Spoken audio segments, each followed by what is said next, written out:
মেহেদী হাসান মিরাজের ODI captaincy থাকছেন, এটা নিয়ে আলোচনা করব আজকে। নতুন অধিনায়ক কে হচ্ছে, কারা এগিয়ে রয়েছে, লাস্ট সবাই কি নিয়ে আলোচনা হয়েছে, তামিম ইকবাল বল।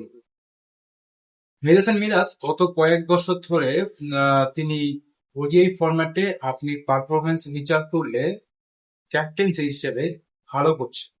লাস্ট চারটা ওডিআই সিরিজই বাংলাদেশ জিতেছে এই মেহেদী হাসান মিরাজের ওডিআই ক্যাপ্টেন হিসেবে। কিন্তু তারপরে কথা কেন হচ্ছে যে মেহেদী হাসান মিরাজকে তার এই দল থেকে বাদ দেওয়া উচিত, তার এই ক্যাপ্টেন্স কোটা থেকে বাদ দেওয়া উচিত। 2027 সালে যে বিশ্বকাপ হয়েছে সেই বিশ্বকাপে অ্যাজ এ ক্যাপ্টেন হিসেবে মেহেদী হাসান মিরাজ যাচ্ছেন, এটা অনেকটা কনফার্ম এবং এটা নিয়ে আলোচনা হচ্ছে, বোর্ড মিটিং হচ্ছে এবং বিসিবিতে এটা নিয়ে অনেক কিছু হয়েছে এখন ইতিমধ্যেই। তবে মেহেদী হাসান মিরাজ তিনি কিন্তু ক্যাপ্টেন হিসেবে ভালো পারফরমেন্স করছেন জাতীয় দলের হয়ে। কেন তার এই যে তাকে বাদ দেওয়ার জন্য অনেকে লেগে পড়েছেন, যেখানে শোনা যাচ্ছে যে কিছু ক্রিকেটারও আছেন এখানে, কিছু কোচ কর্তা যারা রয়েছেন তারাও এখানে রয়েছেন। দেখুন, মাঠের ক্রিকেটে মেহেদী হাসান মিরাজ তিনি 4টা সিরিজ খেলেছেন, Australia, Pakistan, Netherlands, West Indies. এই 4টা সিরিজে কিন্তু বাংলাদেশ এই মেহেদী হাসান মিরাজের আন্ডারে জিতেছে।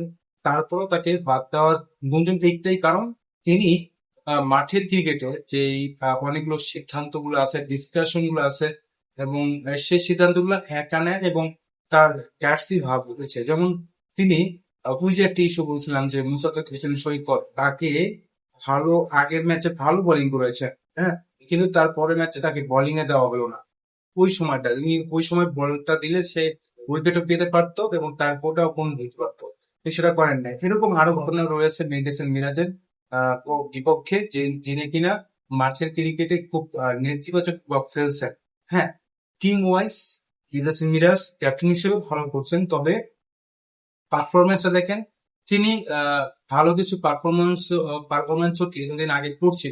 যেমন ইন্ডিয়ার বিপক্ষে বা 8 নাম্বার 9 নাম্বার নিয়মে তিনি সেঞ্চুরি করেছিলেন এবং অন্য কারোর সাথে ম্যাচ জিতিয়েছিলেন, এরকম ওই আগের ঘটনা।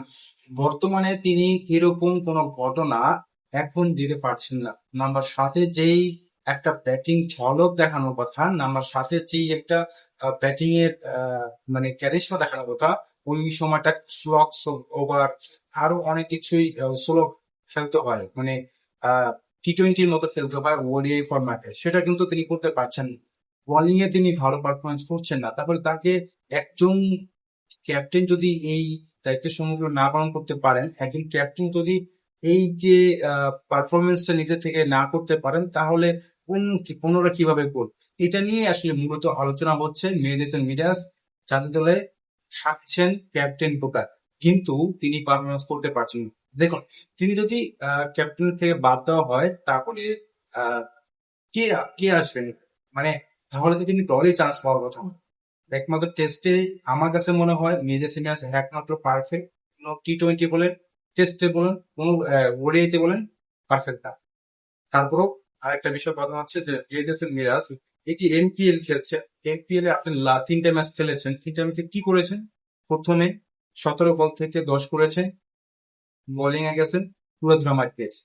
দ্বিতীয় ম্যাচে 10 বলে মেবি 13 করছেন, 12 করেছেন, এই জায়গাও মার পেয়েছেন। গতকালকের ম্যাচে যেই কাজটা করেছেন তিনি, আহ নাম্বার 7-8 নাম্বার নেমেছেন, 17 নম্বর, 18 নম্বর, 19 নম্বর ওভার নেমেছেন, তখন তার খেলা উচিত ছিল আরো বেশি বিধ্বংসী। সেখানে 16 বলে 18 রান করল, 14 বলে 18 রান করল। এই জিনিসটা, এই জিনিসটা বোলিং এর ক্ষেত্রে খুব বাজে বোলিং করেন টি-20-তে। এটা টি-20 হিসাব, ওটা বিষয় না। এখন কথা হচ্ছে মেহেদী হাসান মিরাজের এই পারফরমেন্স এর পরও তাকে ক্যাপ্টেন হিসেবে রাখতে চাচ্ছে না বিসিবি এবং অন্যান্য ক্রিকেটার। শোনা যাচ্ছে মাঠের ক্রিকেটে তিনি যখন খেলা হয়, ক্রিকেটের গ্রাউন্ডসে তুমি যেই সিদ্ধান্ত নেন এটা একভাবে নেন, কোনো কারোর সাথে শেয়ার করে নেন। তো কি একটা বিষয় গেল। এরপরে আরো একটা বিষয় হচ্ছে, তাহলে মেহেদী হাসান মিরাজকে যদি ক্যাপ্টেন দিয়ে বাদ দেওয়া হয়, তাহলে এই জায়গাটায় কে থাকবে, মানে কে ক্যাপ্টেন্সি করছে, এটা নিয়ে একটু আলোচনা করবো। মেহেদী হাসান মিরাজের জায়গায় শোনা যাচ্ছে নাজমুল হোসেন শান্ত, রিটন দাস, এই দুজনের নামটা চলে এসেছে মিডিয়াতে এবং আহ, খুব সম্ভবত নাজমুল শান্তর কাছে এই ওডিআই ফরম্যাটের টাইটেলে যাচ্ছে, কারণ নাজমুল হোসেন শান্ত আমার কাছে ব্যক্তিগত ভাবে মনে হয় নাজমুল হোসেন শান্ত দারুণ একজন আহ, মানে ক্রিকেটার এবং দারুণ একজন নেতা। এটা আমার কাছে ব্যক্তিগত ভাবে মনে হয়। কেন কি তাকে ওডিআই ক্রিকেট থেকে ক্যাপ্টেন্সটা বাদ দেওয়া হয়েছে আমার জানা নেই, তবে নাজমুল হোসেন শান্ত দারুণ ক্যাপ্টেন্সি করেন, এটা আমার মানে ধারণা। ওর অ্যাকুরেন্সি, ওর মানে সব চরিত্র যেগুলো আছে মাঠের মধ্যে পারফেক্ট আমার কাছে মনে হয়। দু একজন বোলাররা সুন্দরভাবে হ্যান্ডেল করতে পারে মাঠের ওই যখন তারা ফিল্ড করে। সো আমার কাছে মনে হয় নাজমুল হোসেন শান্ত এগিয়ে থাকবেন।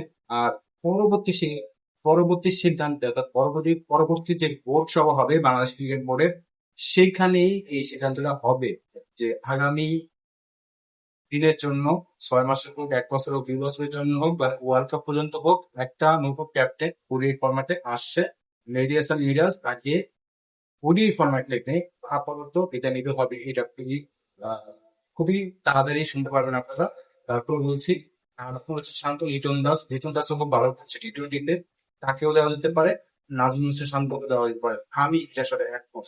কারণ হচ্ছে মেহেদী মিরাজের সাথে এই ক্যাপ্টেন বিষয়টা যায় না, এই রিডিং দেওয়ার একটা ব্যাপার রয়েছে, সেই ব্যাপারটা নাজমুল হোসেন শান্ত কিন্তু রয়েছে। সবাইকে ধন্যবাদ, আপনার মধ্যে কমেন্টে জানাবে।